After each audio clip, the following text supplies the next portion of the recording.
Hello, everyone. Welcome to this live event as a part of our New Frontiers of Objectivism campaign. I'm Leila Tagieva, a TikTok associate at Students for Liberty, and today for this event, we will welcome Raymond Niles. So, a little background.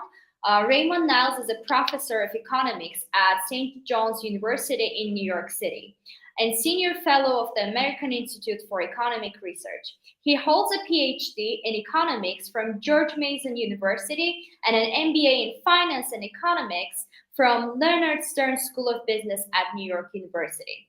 Raymond spent 15 years on Wall Street as a senior equity research analyst at Citigroup and Goldman Sachs, and was a managing partner of a hedge fund investing in energy securities. He taught a class on the integrative study of economics and objectivism, covering basic principles of each and detailing their practical significance in our fight for a future of freedom, making him the perfect guest for today's discussion, actually, which will be about Ayn Rand and what she can teach us about living a fulfilling life. So let's bring him on, and hopefully he will be able to tell more about his background. Hello. Yes, thank you, Leila. I appreciate the nice introduction. Maybe I should add, I've been an objectivist, certainly an admirer of Ayn Rand since age 13. I had the incredible good luck to pick Anthem off the shelf of a used bookstore at age 13. And it just looked like an interesting title. I read it, I was hooked, and then I read her fiction in the order she wrote it. And I told myself, I was kind of a precocious kid. I said, I could tell Atlas Shrugged was the most important book. So I said, I'm going to wait to read that last when I'm older and I can understand it better. So I read We the Living, The Fountainhead, and then Atlas Shrugged when I was age 15. And by then I was hooked. I knew I was an atheist at that point. I was actually raised as a Catholic. I was an altar boy. I created some conflict with the family. But I think one thing Objectivism did is it encouraged me to lead an independent life. Mm-hmm. So we can say that, like, being there at that time and picking up that book kind of changed your life, right? It did. It did. Something about the idea. Anthem is about the discovery of the individual in a totally collectivist world, and it resonated with me. And the other thing that resonated with me was Ayn Rand's idea that you should make your life the number one focus in your life. You should pursue your self-interest, that it is good to pursue your self-interest. And to do that doesn't mean hurting other people, but it doesn't mean self-sacrificing yourself to other people. And that was a real liberating thing for me. I mean, like most people, I was raised with some measure of altruistic guilt about being selfish, right? I was told that as a young age, like I'm sure many of us were. Yeah. And when you realize that properly understood, being selfish means just pursuing your own happiness and achieving it. Yeah, well, that's a very impactful introduction, let's say. Let's start by a little bit background about your teaching at St. John's University, shall we? Yeah, sure. So I teach economics there. And this semester, for example, I'm teaching economic history, and I'm teaching the history of economic thought. So it sounds like it's the same thing, but it isn't. I'm also teaching Introduction to Microeconomics, which is the foundational first course in economics. Just in all three classes, they're pretty different, but I have my students read the famous passage from Adam Smith's The Wealth of Nations, where he talks about how a pin factory, when people produce in a factory, it's so much more productive than producing as an individual when you're part of a team in a factory. And Adam Smith called this the division of labor, and it's the foundation of the productivity of capitalism. It's the reason that the Industrial Revolution propelled our standard of living upward. But in economic history, I start with human beings coming out of the cave, right? And really, there was the application of reason. They didn't call it that, but when they invented stone cutting tools, they invented fire, and these technologies that improved our life. Well, that's true today when we have the iPhone and the internet. These are technologies improving our lives. And the goal in economics and in objectivism is to liberate that creative potential so people can improve their lives.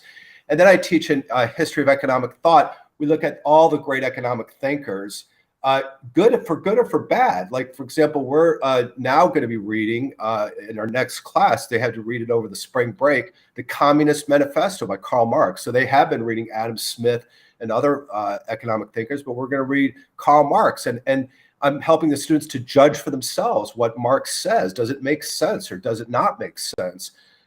So I love it. I love teaching. It's a second career for me. I got my PhD when I completed it 5 years ago at George Mason University, which is the leading pro-free market university in the world. I'm not exaggerating. They teach what's called Austrian economics there, which is the economics of laissez-faire capitalism. I had a superb education there. I'll put a plug in for GMU, George Mason University. Mm-hmm. I'm taking notes for myself because that's a very interesting fact that I didn't know. All right. And what about objectivism? Do you refer to objectivism in your teachings? No, I don't. I'm an economics professor. I'm also an objectivist, and I've lived it for decades now, and I'm incorporated in my life. So I'm happy to talk about objectivism. But economics is it's the science of the production of material wealth. So certainly what I teach is consistent with objectivism, and the students will learn, for example, like we look at something called the Index of Economic Freedom. I don't know if you've heard of that or not, but yeah, but it's just a very interesting thing that the countries which score higher on the Index of Economic Freedom tend to be wealthier. They have higher per capita incomes.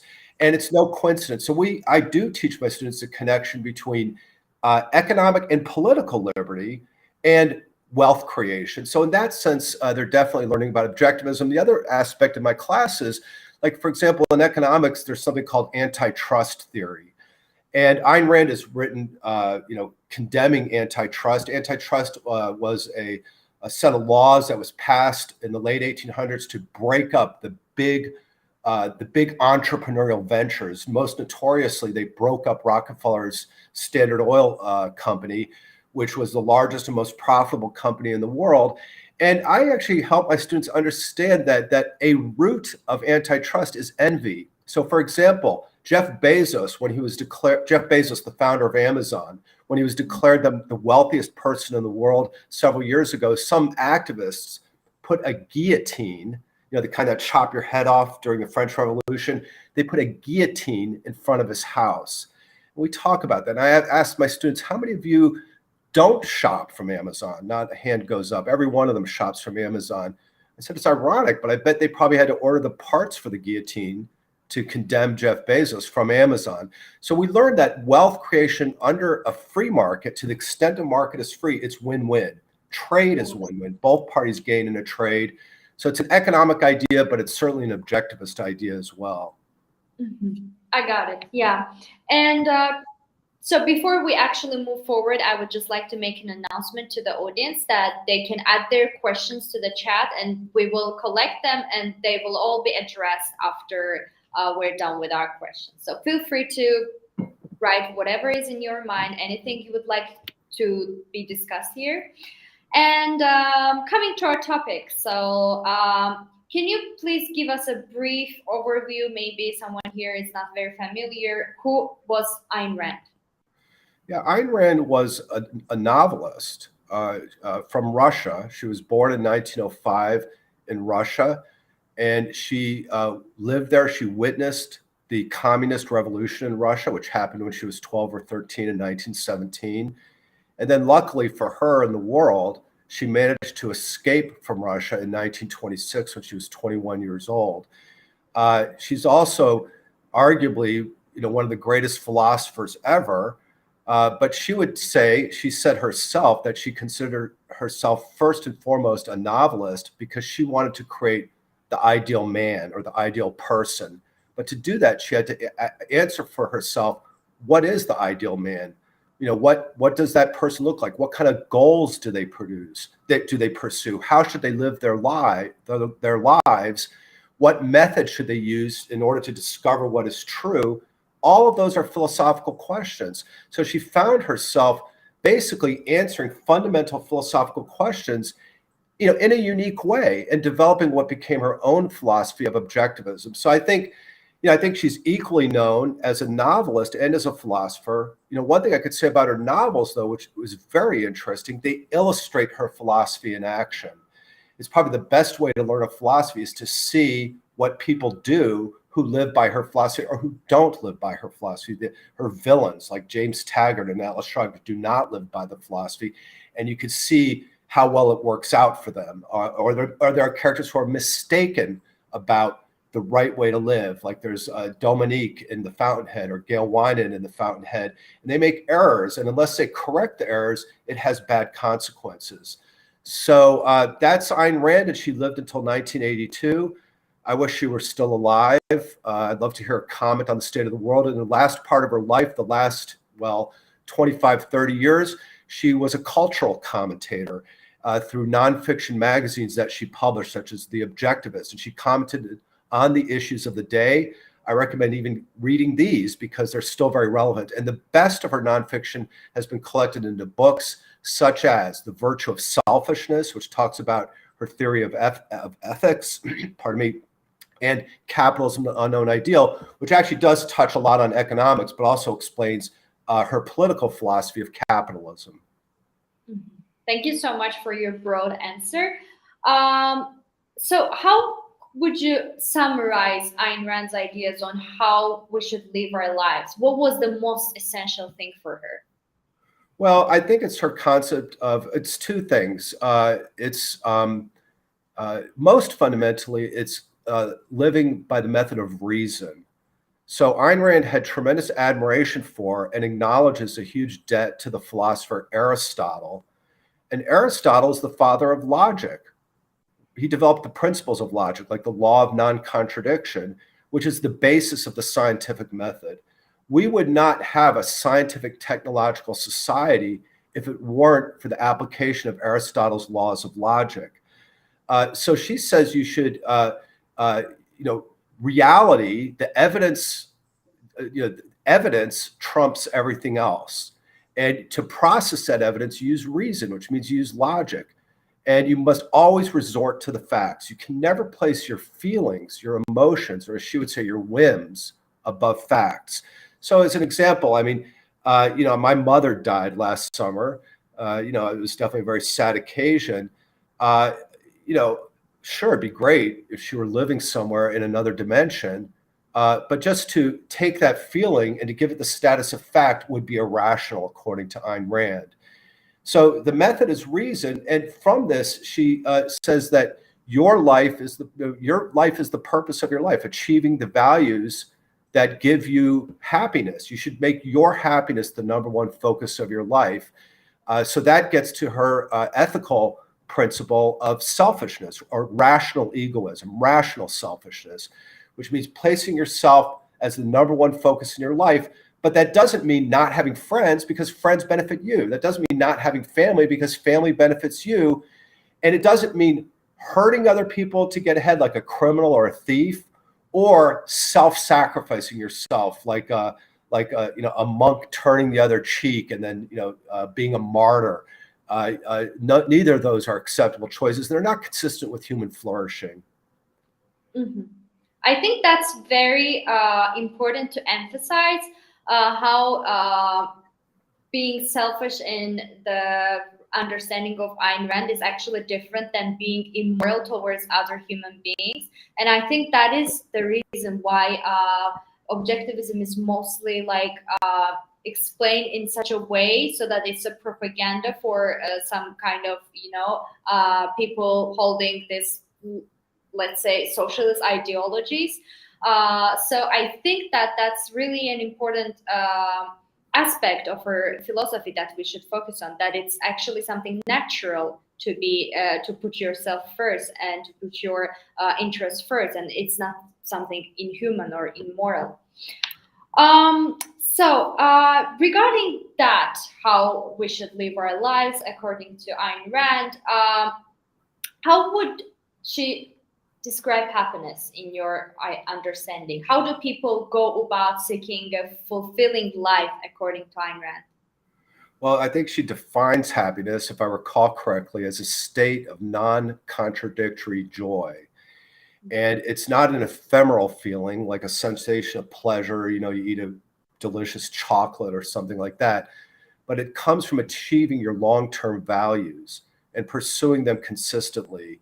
And to the degree you do that, you end up achieving a state, like it's like a background, default state of happiness. And there's a lot that goes on with that. I mean, it's a sense that your life is valuable and worthy, a sense of competence.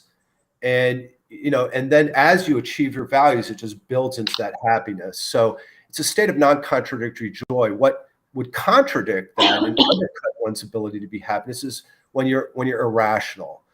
So if you have a problem like an addiction, or you just do something immoral, and to the extent you do that, you're undercutting your own self-esteem. I think this is what Ayn Rand would say. So I think her philosophy of her psychology of what happiness is fits in with human nature, our nature as human beings. Mm-hmm.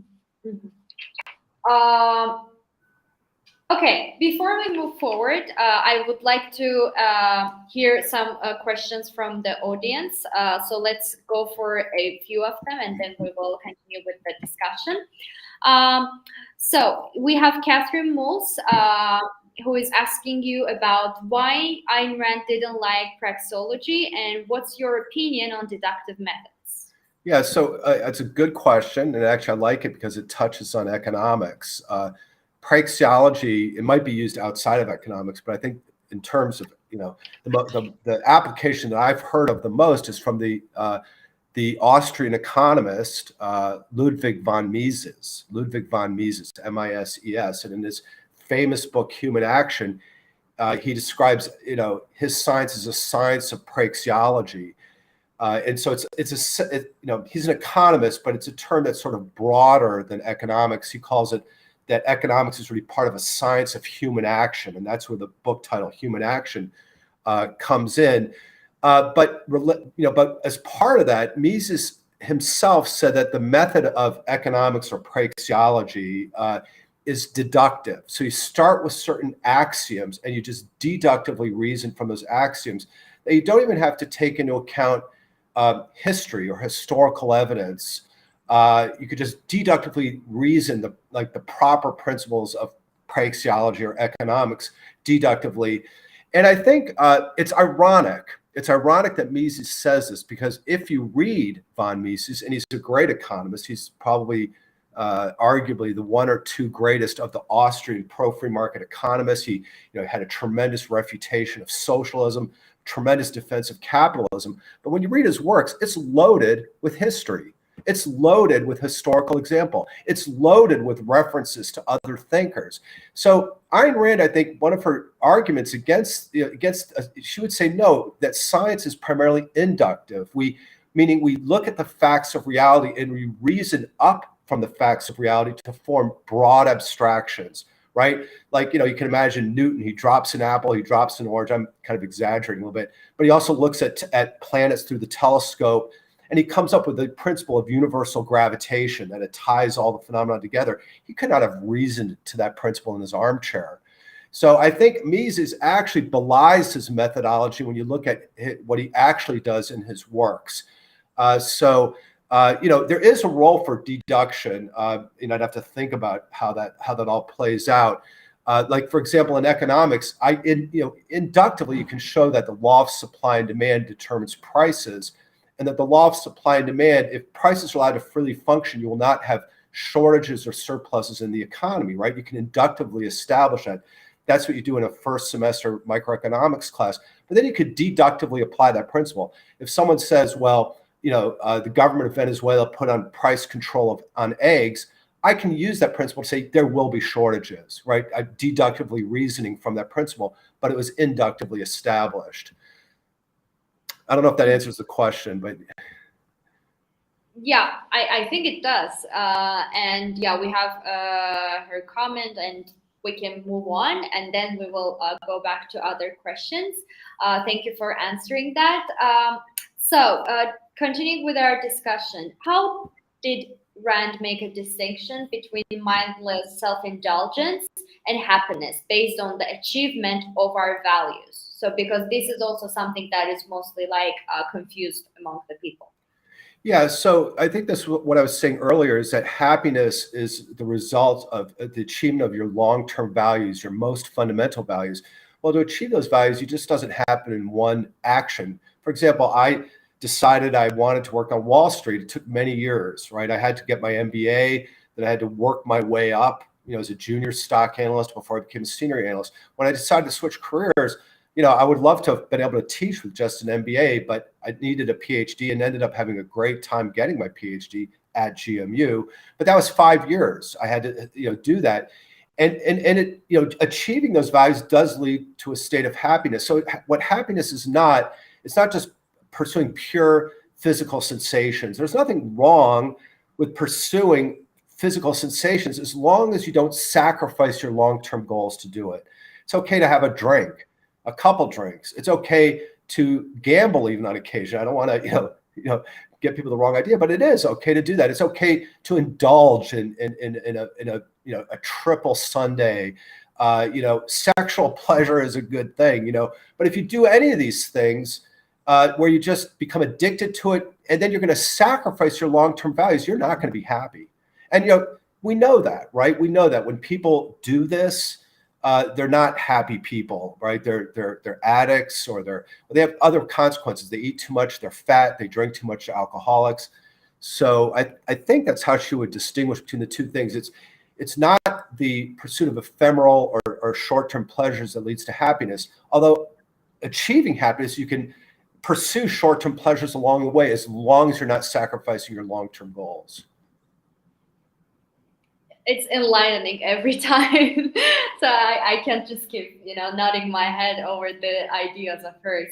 And so when it comes to implementation of Ayn Rand's ideas, and especially because we talked about how it happened before, let's say, our time, before our generation came, but it can still very well be applied to the current state of affairs in the world right now. How do you think Ayn Rand's ideas could be implemented on individuals' lives, and how people just apply objectivism? Well, I think the thrust of our conversation is about how objectivism can benefit each of us in our own individual lives. And I think it can, because it's a toolkit for the achievement of happiness. And it also helps you avoid errors, like errors of maybe pursuing religion, or pursuing self-sacrifice, or maybe taking I don't know what to call it, a conqueror mentality. I'm going to step on other people to get ahead. And she shows that she has examples of all these characters in her books and in her nonfiction writings, that these are actually self-destructive behaviors. So these are timeless values. She draws on Aristotle a lot. She acknowledges that. She says the single largest debt she has as a philosopher is Aristotle. And a good chunk of her philosophy is simply Aristotle's philosophy. Then she adds in her own ideas and integrates it into a whole. But Aristotle wrote 2,300 years ago. His ideas are completely relevant today. So philosophy, by its nature, seeks timeless truths. So her ideas, just because she wrote Atlas Shrugged in, 60 some years ago, doesn't make her ideas not valid. As a philosopher, they're eternal. Yeah, that's a great way to put it. And I think this is very valid to one of the questions that we have here by Wyatt 516. Which of Rand's ideas must a person agree with before they call themselves an objectivist? So this is actually very relevant to the first question you asked while coming to the live. Are you an objectivist? So how would I define myself an objectivist? What do I have to agree with? Well, first of all, don't just agree because you feel pressured or peer pressure or anything like that. I mean, I think that would be the first thing Ayn Rand would say. She even said, if you simply mouth an idea and say you agree with it, but you don't really understand the basis of it, it's better to even think the opposite. I mean, be first-handed. In other words, be first-handed. Form the conclusions based on your own evidence. And if you discover by doing that you agree with her fundamental ideas, so the primacy of reason, the primacy of reality, the primacy of reason, and rational selfishness. And I think if you agree with, and then it's political manifestation, which is capitalism. If you if you get that and understand that, and I think you could call yourself an objectivist, but do your work. I would read, her fiction is where she shows her ideas in action, and I really think you should read, like, certainly The Fountainhead and Atlas Shrugged to understand her ideas in action. The Fountainhead is more psychological. It's about what does it be to be independent in spirit, right? Atlas Shrugged is more, it's about the role of reason in society and the role of the great creators in society and what happens if they go on strike. So it's a little more political, actually, but they both all overlap. And then I would, dive into her nonfiction and her published volumes, Capitalism, the Unknown Ideal, The Virtue of Selfishness. I think they're all worth reading. And then just, if you find yourself agreeing with ideas, I think you could call yourself an objectivist. You don't have to like get a membership card or join an organization. There are several organizations out there that are devoted to spreading Ayn Rand's ideas. Each have a slightly different approach to it. There's even some rivalry between them. I wouldn't worry about any of that stuff. I would just think about what it means to you in your own life. And if you think you agree with it, I think you can call yourself an objectivist. Mm-hmm. Yeah, makes sense, because it should be in alignment with the core of our principles, which means we shouldn't just agree with something when we're told to, right? Moving away a bit from the personal perspective to a broader sense, how do you envision an economy driven by rational self-interest, as described by Ayn Rand? So how would it be now applied on economy, like speaking out of pure objectivism? It's not that hard. It would be laissez-faire capitalism. So laissez-faire is a French term. It just means leave us alone. So Ayn Rand would say, we don't need we have a government when we live in a society. If you're Robinson Crusoe alone on a desert island, you don't need a government because it's just you. It would also be very lonely, right? We benefit from being around other people. So the real question is, on what basis do we interact with other people? And what she said, and I agree with, is that force must be outlawed. All relationships must be voluntary, right? If I have something, and you like it, like this water bottle, you can't just take it from me. And if I set up a factory making these water bottles and I do a really good job, I make better water bottles than anyone else, and I become a multimillionaire, you can't take my money from me, right? So, and we win, we benefit in such a society because then we're engaging in trade with each other. Everyone does what they do best. I would say to my students, each person or each company does what they do best, and then we trade for the rest. Do what you do best and trade for the rest. And that's in your own life as well. You become a lawyer, let's say, become a really good lawyer. Guess what you're going to do once you get out of law school and you practice law? You're going to be trading your legal services for all the other things you need for your life, for the water bottles, for the apartments, for the cars, and you're trading with people who are good at it. We want to leave everyone alone to flourish, and when each person is allowed to flourish, we all flourish. We're all wealthier through trade. That system is called capitalism. That's the name of it, capitalism. So a mistake, like when I talk to my students about capitalism, they'll say, well, capitalism, yeah, isn't that like, these corporations are in bed with the government getting subsidies or whatever, or, a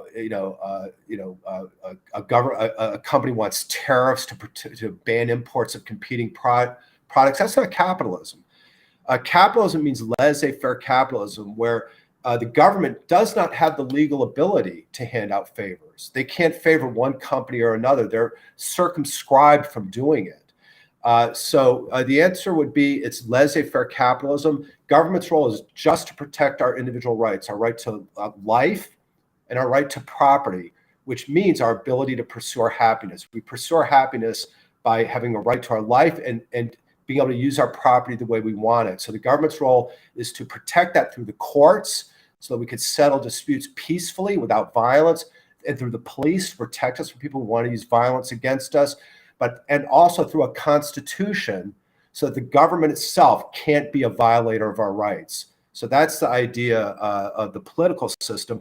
And to the extent any society has been capitalistic, okay, we never really had pure laissez-faire capitalism. But the closer societies have come, the wealthier they are, because when people are free, they create things and they prosper. That's actually captured by that idea of the index of economic freedom. It measures how capitalistic an economy is. But just to reiterate this point, like the status quo in the United States, we're capitalistic, but we're not capitalist. We're not fully capitalist. We're a mixed economy. We have a mixture of all kinds of controls, coupled with a pretty large degree of freedom. And it's that free portion that keeps our society afloat. Mm-hmm, mm-hmm. Well, okay. So I feel like I'm actually like in a very interesting class right now, and I'm taking notes and stuff. That's why I sometimes forget that I'm even hosting. Thank you for being like so interesting about this topic. Very My pleasure. enthusiastic. And actually, I think we could link this question here to what we were just discussing. This is a question by Joe Hanush. What would you say Ayn Rand may have gotten wrong economically? Yeah, it's a really good question. Maybe one very technical thing in economics, and to be honest, I'm not exactly sure for sure. I think Ayn Rand might have gotten this wrong, but she was not an economist. She was a philosopher, although she really understood economics really well. So it's a very technical thing, but it's actually in my field of research, which is banking and the business cycle, how economies go through their ups and downs. And that's where I did my doctoral dissertation. But it has to do with the nature of banking. So there's this, in a laissez-faire world, okay, in a laissez-faire world, the banking system, people could use whatever they want as money.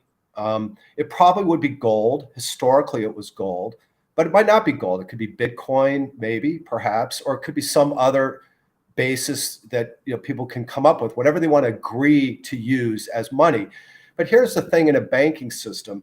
Our banking system today, as well as, say, in the 1800s when we were closer to laissez-faire, not completely, but closer to laissez-faire capitalism, our banking system is called fractional reserve banking.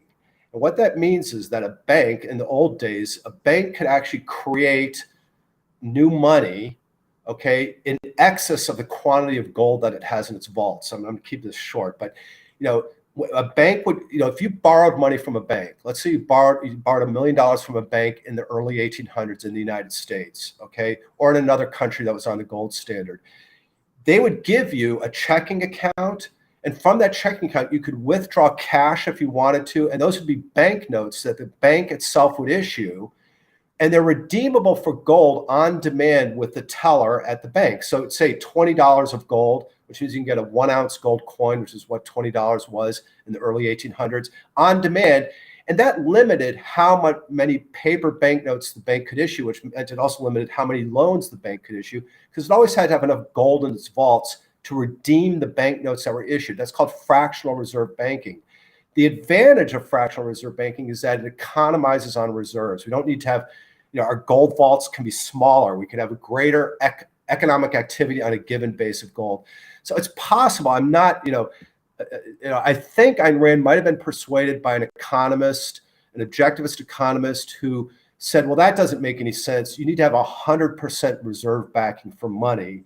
And it's a big strain in Austrian economics, which says that. And I think it's just wrong. I mean, if I had another hour or two, I could go into it in detail, but I think it's a mistaken view of how gold or another commodity would work as a basis for a banking system. So as far as I know, she might have been advocating 100% reserve standard, but it's just by implication, some of the language in Atlas Shrugged, it might have been because of the influence of this objectivist economist. But honestly, I'm not even 100% sure that she believed that. If she did, it's a minor error. Mm-hmm. Mm-hmm. Makes sense because as you said, like she was a novelist and a philosopher, not an economist per se. Yeah. So it's inevitable to have minor errors. And wrapping up, how does Ryan's philosophy for living a fulfilling life differ from other philosophies? Like, what makes objectivism so unique? I think it's, again, the focus on reason and selfishness, and then the political implication of capitalism. So I think of, for example, leftism. Leftism says you should serve the downtrodden, you should serve the needy. And so they would advocate it personally. You should spend all your time at soup kitchens, serve the needy. I mean, Karl Marx, who was the advocate of this, the exemplar of it, said he called his principle from each according to his ability, to each according to his need. So you should produce like crazy and then hand it all over to the state, who's going to redistribute it to all the needy people in the world. Now, Ayn Rand had I would almost say it's a satire, but it's not meant to be funny. It's gruesome. She has she talks about what it would look like in practice if you lived according to the principle of from each according to his ability, to each according to his need. And it's in Atlas Shrugged, and it's the saga of the 20th century motor company.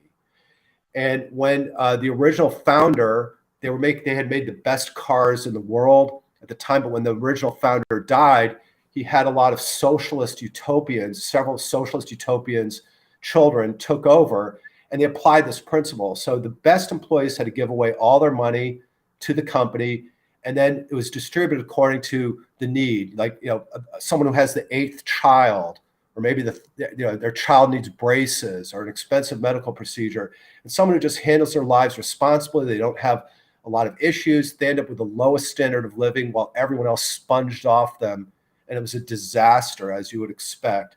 So socialism and its moral concomitant, its moral counterpart, which is altruism, is something that is the opposite of objectivism, which says pursue your own life as your highest value, pursue your own happiness as its highest value, and the political implementation of that is capitalism. Now, just have to say, since we still have a little bit of time, there's another philosophy which I think Ayn Rand would strongly disagree with, and I think she would speak out against it if she were alive today.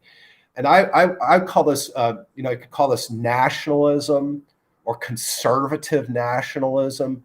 We're getting to this this idea. It's this nationalistic idea, which it's a form of collectivism. So, for example, America first, America first.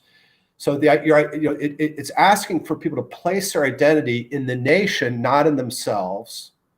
And part of it is you're going to sacrifice yourself to the nation, and the nation can sacrifice you to whatever the nation's goals are. Well, actually, the nation doesn't have any goals.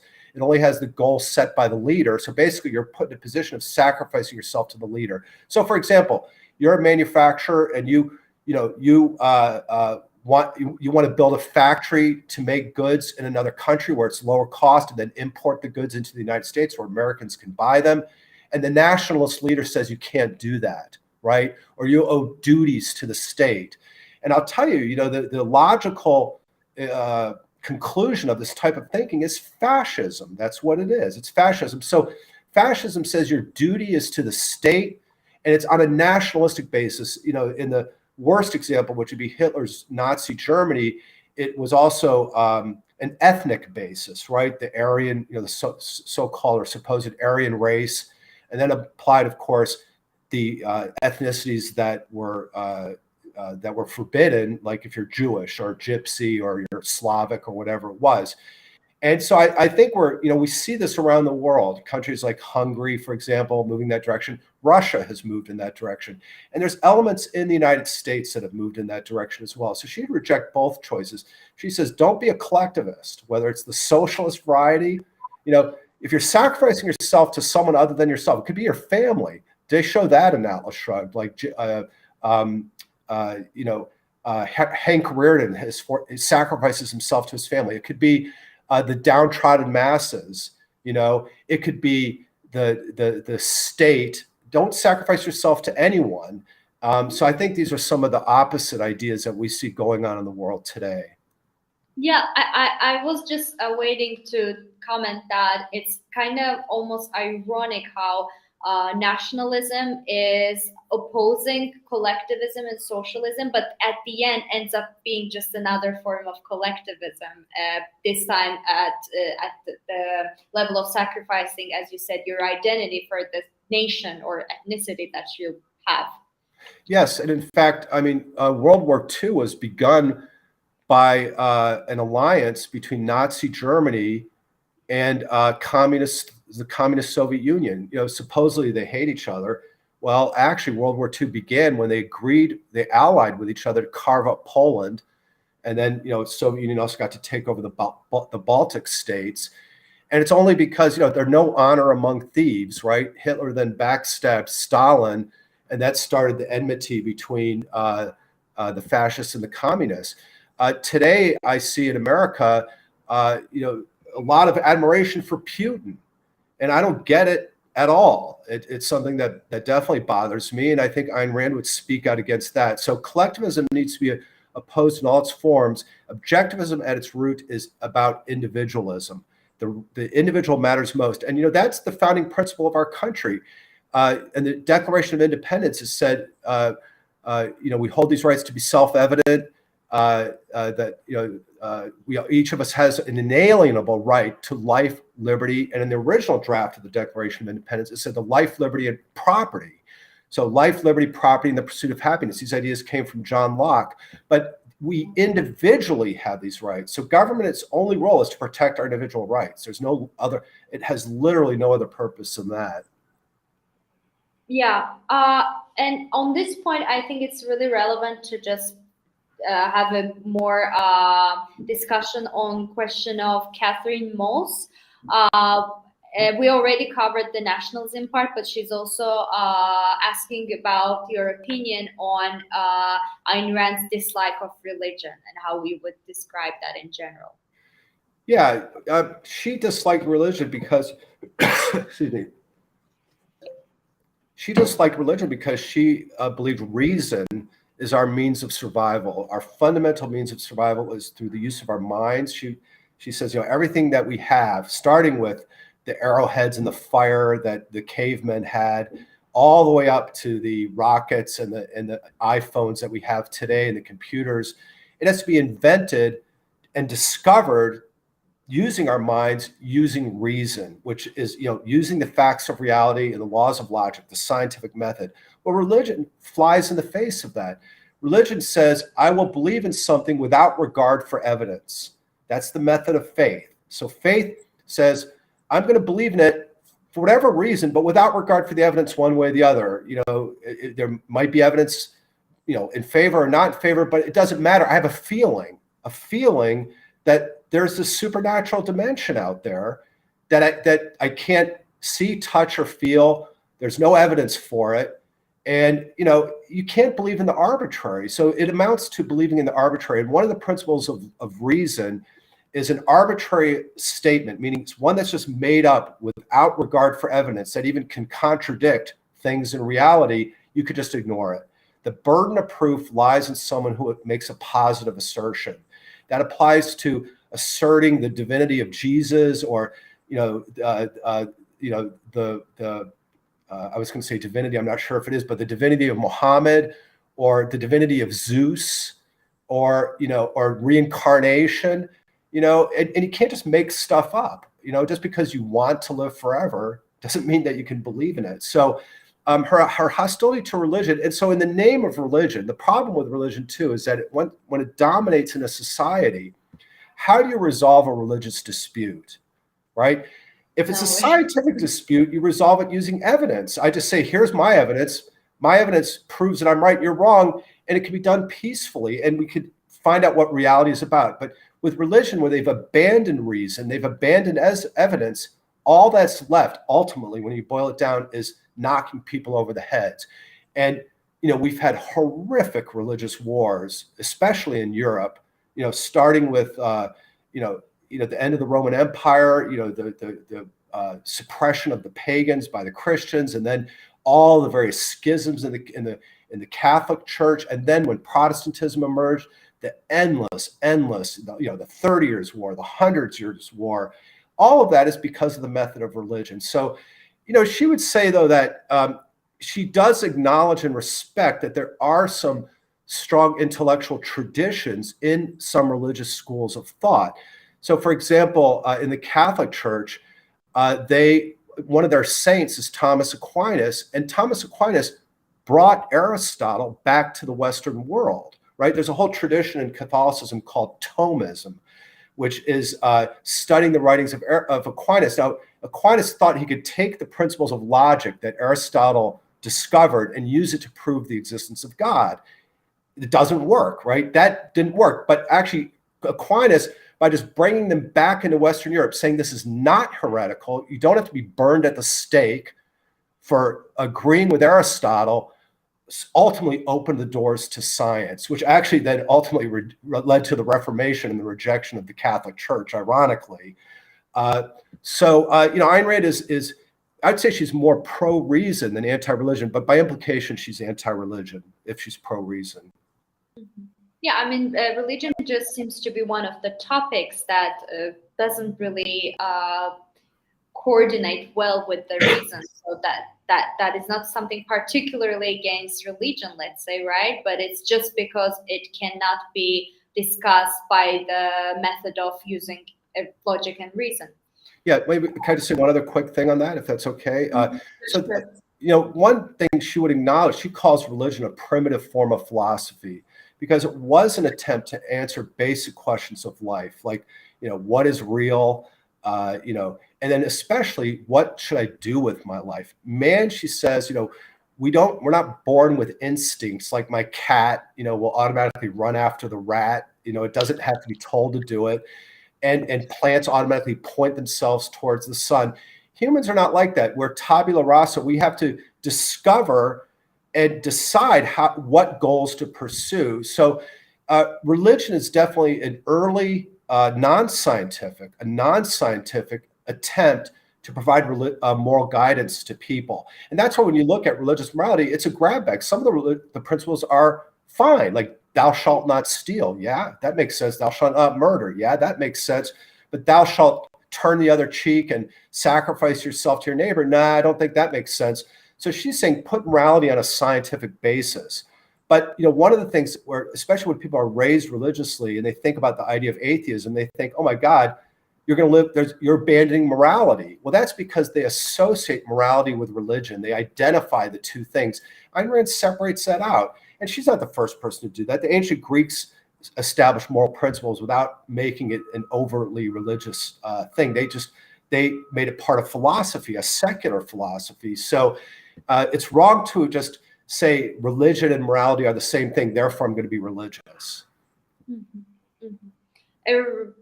A really good connection, I think, between these two items. And I'm glad we covered all the questions. I would like to just ask if you have any closing remarks or if you would like to advise anything for the readers of Objectivism. No, I just want to thank you for letting me be on your show. It was a real pleasure.